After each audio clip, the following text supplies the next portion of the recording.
Welcome to another episode of Expand the Business, the intersection of transaction and transformation, where we help you multiply your efforts into results. My name is Bijal and I'm your host today, and we have a very special guest, Brenda Sanchez. Brenda, first of all, welcome to the show. Thank you so much, Bijal. I'm super excited to be here. So, Brenda, you have an illustrious career. You've been, I think, in the Air Force for 27 years. And for the last 9 years, you've been serving the business community. You love to connect, you love to teach, and you love to kind of teach marketing strategies. But we'll get into all that stuff in just a second. I want to start off with maybe the most important question of the hour, which is, you say you won your husband in a poker game. Let's start there, because business is a little bit like poker. You never know what hand you'll get dealt. So how did that happen? Well, that's a funny story, Bijal. I actually met my husband playing Texas Hold'em. My stepkids actually introduced me to him. My stepdaughter, there's always table chat, at a poker game, and you get to kind of know people, but not really. And I had gotten to know Lisa and Jason. And Lisa said to me in a conversation one time, she said, well, that's my dad. And I said, no. So Mike and I started having conversations, and then I invited Jason and Lisa to a poker game at my house. And Jason, his son, said, do you mind if I bring my dad? And I said, no, the more the merrier. And that night, Mike asked me to a movie, and the rest is kind of history. So I say, I won him in a poker game, and he says, I'm no fool. I lost on purpose. Now, I know you say the rest is history, but it's not, because you then went on to write a book with your husband. So tell me how that came to be, and what's the book about, and why did you guys decide to write a book together? Awesome. Thank you, Bijal. We started writing the book in early 2015, right after I retired from the Air Force. And at that point, we were training businesses on how to grow their business, and we were doing seminars.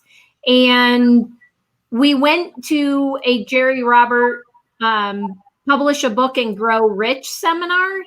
And while we were there, we went to network. We really didn't go thinking we were going to write a book. It just sounded like a cool seminar to go to, and that we'd meet some cool people. And probably 2/3 of the way through it, we're like, yeah, we're not writing a book. Nah, we're not writing a book. And then he got up and started talking about marketing and talking about relationship building, and that's the key to marketing.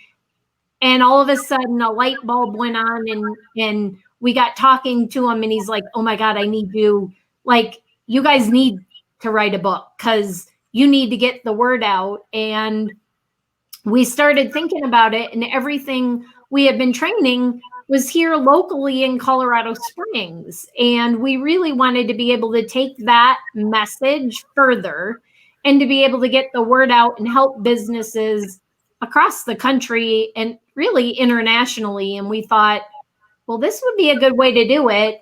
We could put a lot of that material plus more that we teach in seminars into a book, so that more people could benefit from the training.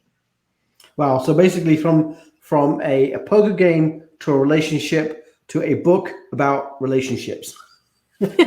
Yes. So I want to go kind of step back in a little time machine here and go back into your 27 years in the I believe it was the Air Force, if I'm correct. Yes. Okay. So obviously probably a lot of insights from those 27 years.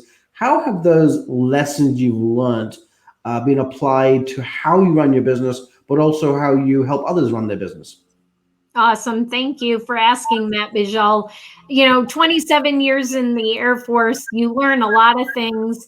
But what I want to start out by saying is, if there's anybody watching that's military, know that you have skills that you don't realize you have that are super beneficial to owning your own business. And that's thinking outside the box.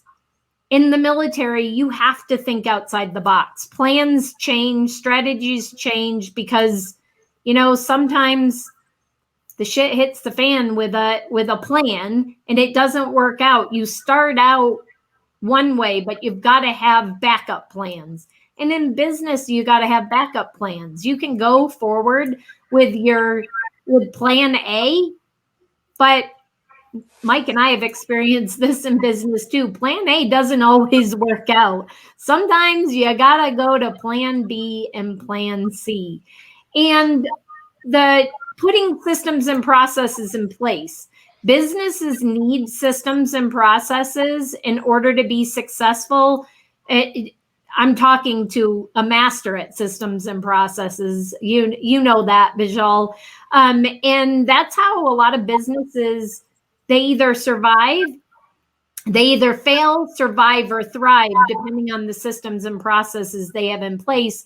And in the military, and my husband comes from a law enforcement background, you have to have those systems and processes in place to be able to handle the situations you encounter in the military and in law enforcement. So those are the things that we like to train businesses, and we like to help them find the best tools and the best processes and the best systems to save them time and to make them more money.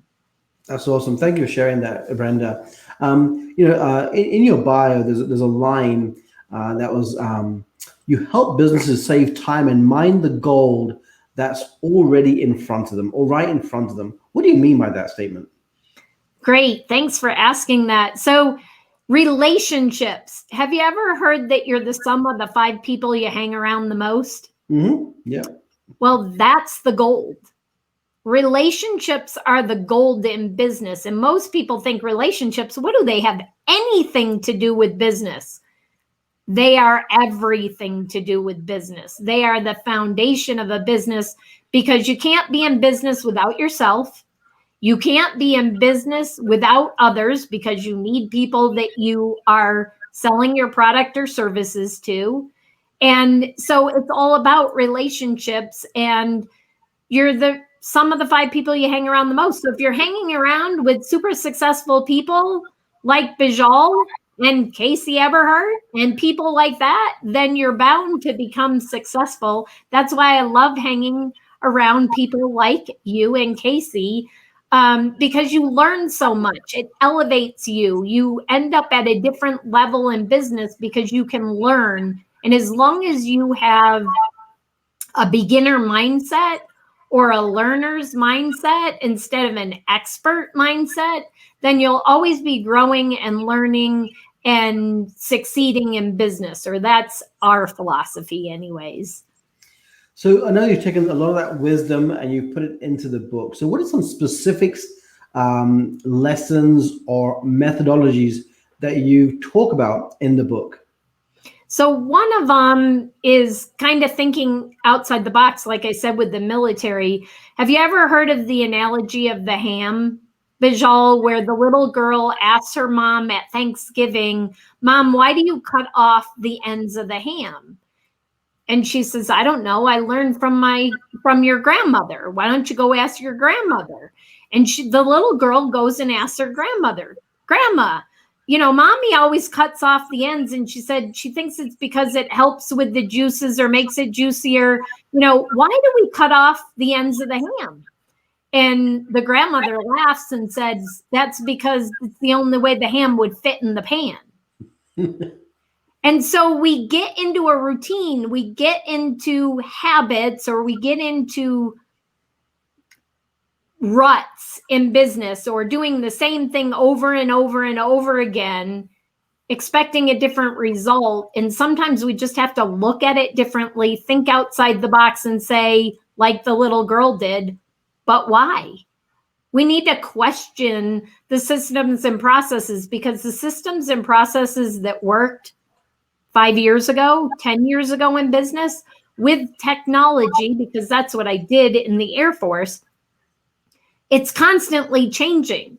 And so there are always new tools and new systems and better ways of doing things. So you have to think outside the box and have that learner's mindset.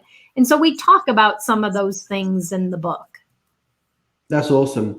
Of the many, systems and processes that a business can say implement, do you have kind of recommendation on where someone can start? Like, obviously I've had a lot of conversation with business owners over a decade about this topic, and putting that first one in place, it's such a pivotal moment for many business owners.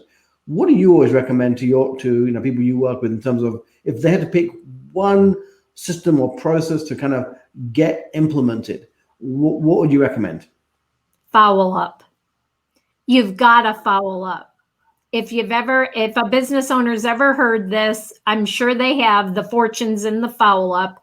And if you just put follow up systems in place and you reach out and connect and you do 5 or 6 simple steps, and then you just repeat it over and over again with each contact, it's amazing. It can explode your business. So after you've met with somebody, so many people in business, they make one contact, they have a conversation, and they never, ever follow up.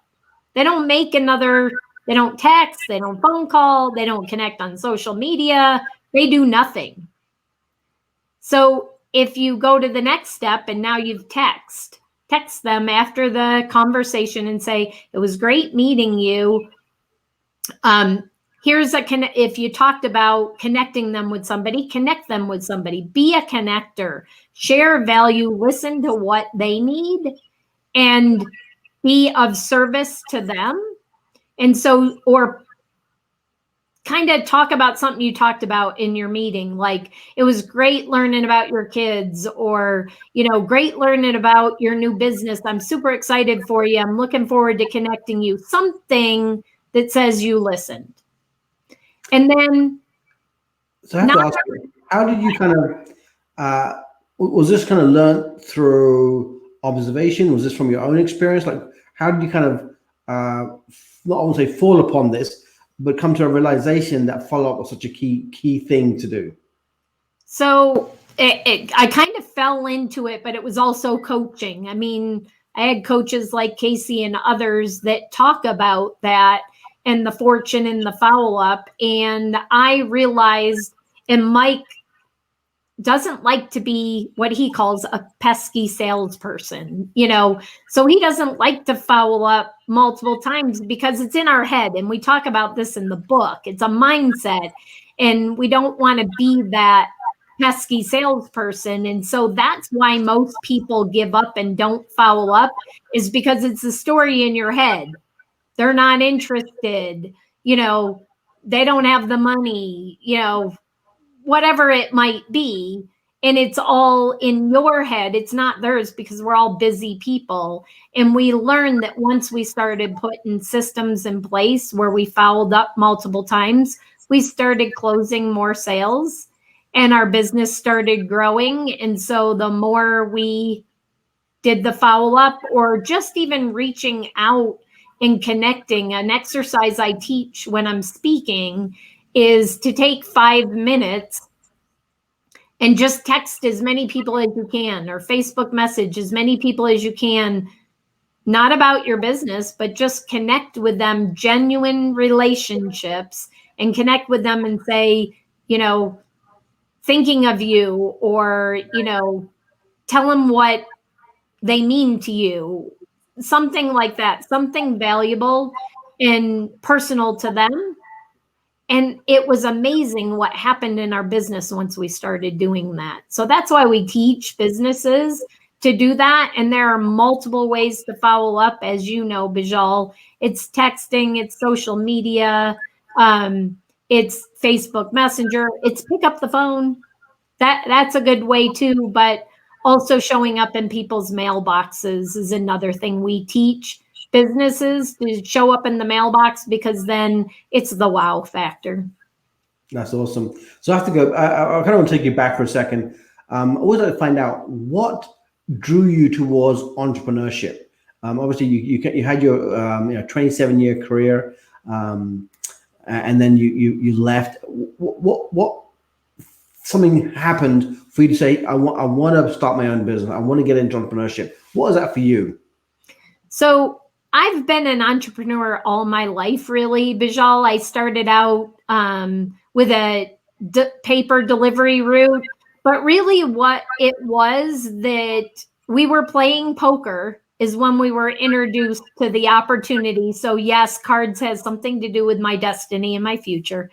But we were playing poker with another couple that introduced us to an opportunity to share and to help businesses grow and to do that follow-up. And at the time, I had been passed over for promotion in the military. And those that are watching that are familiar with the military, when you get passed over the first time, you only have one more chance. And if you get passed over a second time, you're out. And I knew that I'd be able to stay to retirement because I had enough years in. They couldn't force me out without a retirement. But I also knew that the second time round is a lot harder to get promoted than the first time. And so I saw that door closing. And when we heard about the other opportunity, and Mike was on board also and liked what he heard, and that I could do it with my husband and work together in business with him, that's what excited me. And I think that's what excited him, is that we could do something. It was something that we both enjoyed and could see potential for. So it was fun to get into business together. And at the time, we both still had full-time jobs. I was still in the military, but we built and we became entrepreneurs and did it on the side of our full-time jobs. So you can do that, and I recommend that to many businesses. Is if you're thinking about going in business, don't release the parachute just yet. Good advice. Good, a lot of entrepreneurs get the shiny dangly syndrome effect, and they kind of, entrepreneurship looks so great, and I can work my own hours and build my own have my own fancy cars and fancy houses, but it doesn't quite work like that in the real life. Nope, not at all. So I saw this as our plan B and an opportunity, and I also saw that I had time to build it before I was going to be cut off from a salary or from an income. That's very sound advice. So I want to come back to the topic of relationships in just a second. For those who are watching, for listening, you have a giveaway to kind of share with them. Can you tell us more about the giveaway and why someone should go download it? Sure. So it's our top 3 strategies to grow your business. So we've put together 3 powerful tips to grow your business, and we just want to share that with the audience for free. So it's an ebook. And so I highly encourage, there is no cost. So why not go grab a free ebook to help you grow your business? Yeah, it's a really quick and easy read, and I like quick and easy. So and the URL is streaming across the screen right now, and also in the description. So thank you for sharing that with the audience, Brenda. But I do want to come back to the subject of relationships, and that is relationships with your spouse in business. So tell me the good, bad, and ugly. What has that been like for you in terms of, has it all been smooth sailing? Do you ever have disagreements? And if you do, what's your SOP, standard operating procedure, to resolve those differences? That's a really good question, Bijal. No, it's not all smooth sailing. People think differently. Mike is very much a linear thinker. When we were writing the book, he had to have it all figured out before he wrote it on paper. I'm one of those people that throw it up on paper and reorganize it afterwards. So there have been times that are challenging being in business with your spouse, but at the end of the day, it's always fun to do it with your spouse because, you get to celebrate. Yes, there's the downfalls too, but the celebrations are fun to be able to go on trips, to be able to do things together, travel together in business. You know, in the military, you travel. I didn't travel as much, but many people in the military get deployed and separated from their spouse, and you're constantly going in separate directions. And I love that we are going in the same direction. And the standard operating procedure, if we disagree, is usually we have to have a time break from each other. We need to really think about it and then come back together and hash it out and talk about it. But Mike and I, for the most part, not always, we think alike and we tend to finish each other's sentences. Some couples do that and some don't. So the challenges are generally less than the upside. So it's fun to be in business, or at least for me, it's fun to be in business with your spouse when you have the same ideas and the same aspirations and see the opportunity together. Not all spouses do that. I've worked with many couples where the husband does not support the wife at all, or the wife is like, what the heck is he doing? What the heck is he thinking? And they don't have the same mindset. So it's really fun when you have a partner that you can work with that you're mostly on the same page. You add that word mostly very carefully, Brenda. No, I totally agree. Having kind of, even though myself and my wife are very, two different businesses, they're both complementary. And when you get it right, it's a joy, because you get to, you do get to travel together, you get to brainstorm together, you get to make decisions together. And when you get that harmony right, it's quite magical. Yes, it is. I want to kind of close up with a question here. Your book title, Life's Real Currency. What do you mean by that? So life's real currency, as I said earlier, is relationships. The subtitle is Build Your Business on Relationships, a Foundation for Success. And that's where the gold comes in. The gold that's right under their nose or right in front of them is the relationships. And so many businesses focus on the transaction and the next sale. And if they just take the time to focus on the relationships that are already there, the prospects and the customers that are already in front of them, and love on them, spend money with the people who are spending money with you, it changes everything. It changes the game and it opens things up wide. So I want to kind of throw in a side question here then. Someone might be listening and say, but Brenda, so are you saying you just invest in these relationships because there's kind of some financial reward? What do you have to say to people who are thinking like that? This is just about creating a relationship for some end result. What's your wisdom on that way of thinking? Oh, thanks for asking that, because I talk about that in the seminars. So relationship marketing is an overused term. And that's because most people focus on using relationships to market. And it's not about that. It's what you give out. If you've watched The Secret, or I don't care what you believe in, what you give out to the universe comes back tenfold. And when you connect people, when you're the connector and you genuinely are there and trying to help people to grow their business, and not about getting a sale, it's all about them and how you can help them, the sale naturally happens. And if it doesn't happen, like if you and I have a conversation, Bijal, and you're looking for a connection to a plumber, and I connect you to a plumber, you may not use my services, but because it's sort of like, have you heard the Starbucks story where somebody paid for the Starbucks behind them and it went on for like over 100 cars?